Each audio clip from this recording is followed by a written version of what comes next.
Selamat pagi sahabat KKS yang dikasihi Tuhan. Selamat datang di podcast Duduk Diam di Kaki Tuhan. Pagi hari ini kita akan merenungkan firman Tuhan dari kitab Imamat pasal 1 dan 2. Supaya firman ini melekat di hati sahabat KKS sekalian, saya anjurkan sahabat KKS untuk sudah membaca terlebih dahulu Imamat pasal 1 dan 2. Sebelum memulai renungan, mari kita berdoa. Allah Bapa yang kekal dan penuh kuasa, ini kami Tuhan, anak-anak-Mu. Kami mau duduk diam di kaki-Mu Tuhan, mendengarkan apa yang hendak Kau sampaikan kepada kami.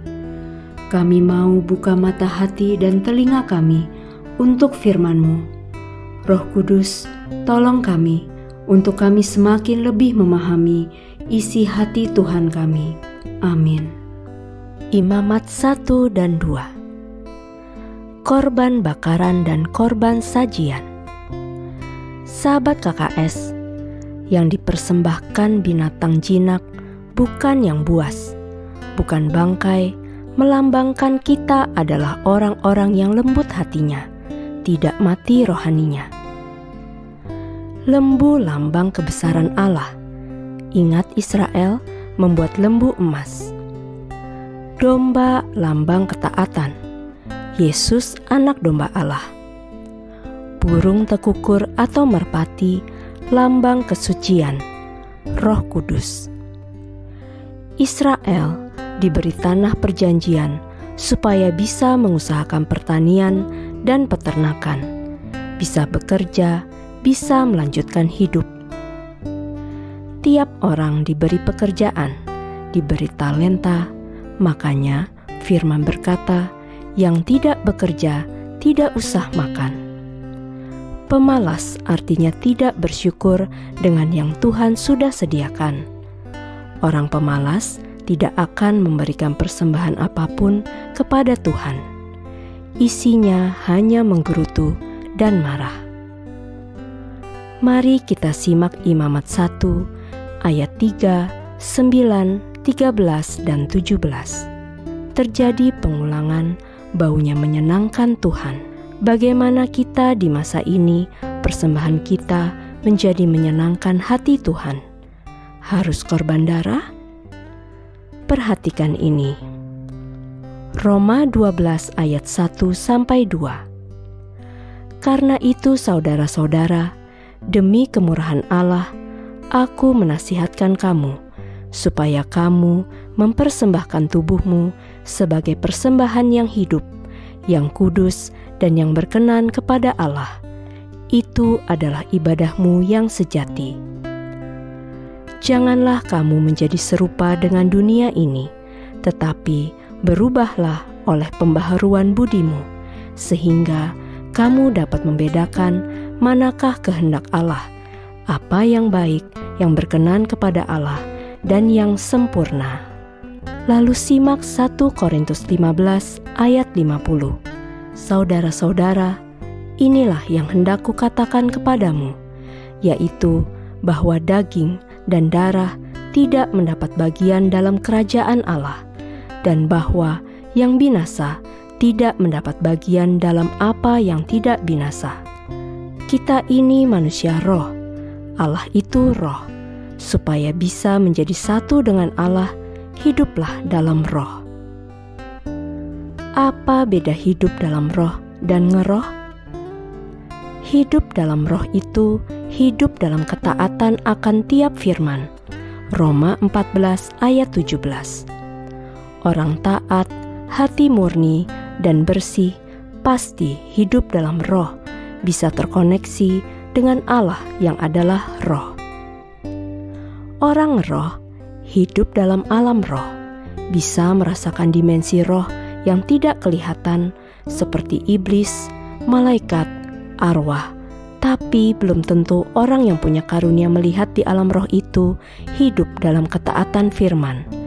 Tanpa penumpahan darah tidak ada pengampunan dosa. Mari simak Ibrani 9 ayat 22.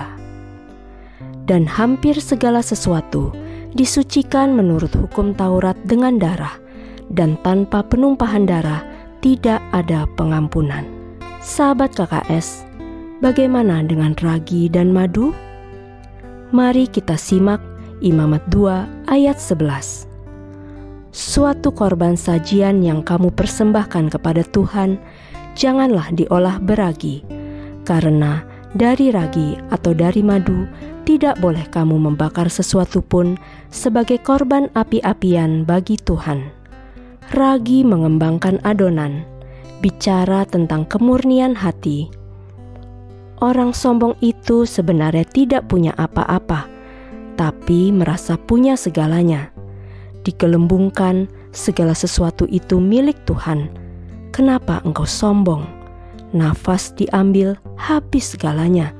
Kekayaan, fasilitas dunia diambil, jadi gelandangan. Jadi, kenapa harus sombong? Madu. Kenapa tidak boleh dikasih madu saat memberi persembahan? Jangan mulut manis tapi hati pahit.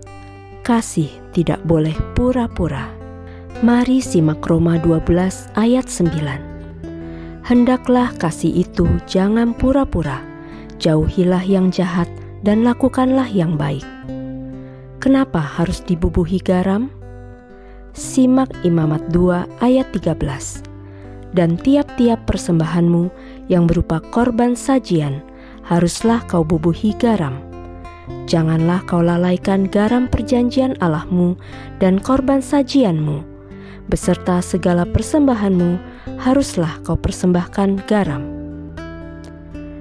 Israel keluar dari perbudakan Mesir, menginjak tanah garam, laut teberau yang kering, ditahirkan dari cara Mesir, pola dunia, pakai pola kerajaan surga.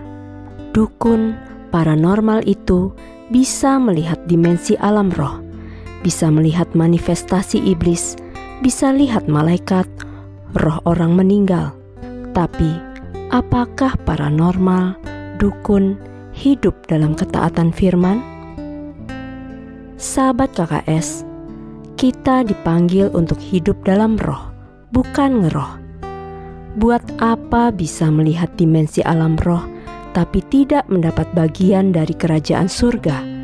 Sebab hatinya penuh marah, iri, pahit. Baca Galatia 5 ayat 19-21. Nah, banyak anak Tuhan seperti dukun.